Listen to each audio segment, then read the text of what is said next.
My name is Tina Bembry, and I've been part of TVC since 2009 and really was drawn by the embracing of beauty and the creative spirit here. And pretty quickly, I started volunteering with the threes and fours, and that was just a real sweet spot for me. I found that I really clicked a lot, especially with the 4-year-olds, and just how much they're learning about God's world every day. From the very beginning, I got involved with home groups and have really enjoyed those a lot.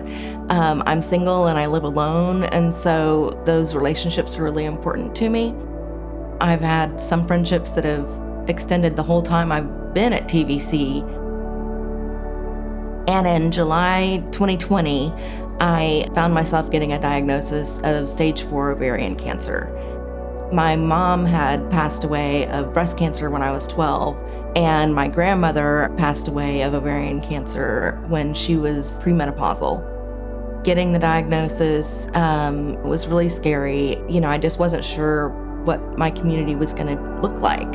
And one of the things that's really helped has been the TVC family really coming around and being there with me from my first hospital stay through 4 years of going through this journey and battle. It was in spring of 2023 that I finished the chemo, and within 3 months, I had a recurrence again. And so at that point, I was told that it was terminal, and the only option for me treatment-wise was a clinical trial. And so I went on disability and I stopped working. I'm a big gardener, and I wasn't able to get out and do things the way that I'd always been able to before. Whether it was the meals team, Norma and the meals team have been just amazing, to having people who would take my dog for a walk. And it really helps me a lot to feel connected with my community when I let people in and whenever I let them help me. One of the things that was really amazing was all those years of serving with the kids really planted a lot of seeds where I knew a lot of people, especially moms and multiple generations of kids. And so they were able to sign up and serve with meals or sign up and serve with other needs. All those things just really helped me not feel so alone, especially my first year of going through the cancer diagnosis. I felt just a really strong sense of community and togetherness, which was really special. There's a lot of push in the cancer community and in the church community to just want to hear a really quick success story. And, my story has been long and up and down and will continue to be up and down, most likely. Sometimes it's just asking God to help me process fear, help me process worry. Finances have been a big concern and have been a big pressure. Just asking God to give me the capacity to learn and the capacity to be involved with people. I feel like it's clear to me that God creates us for so much more than what we can actually accomplish in this world.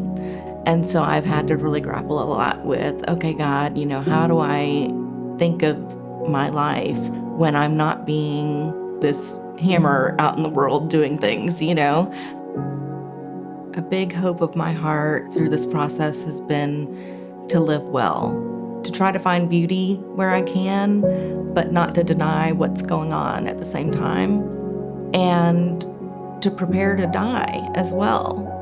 I've struggled with my faith over the years, and I always felt like a big verse for me was the mustard seed of faith.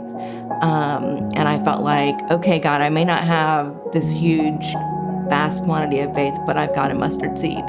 And I can use that mustard seed, day to day.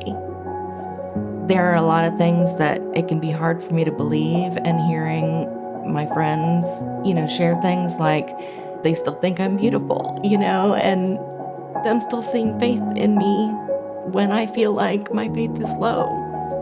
For many years, I looked for these transcendent moments with God, and, I may have some of those, but I more often have a friend who says something to me that really hits my heart and helps me see reality in a different way and helps me see how God may see me.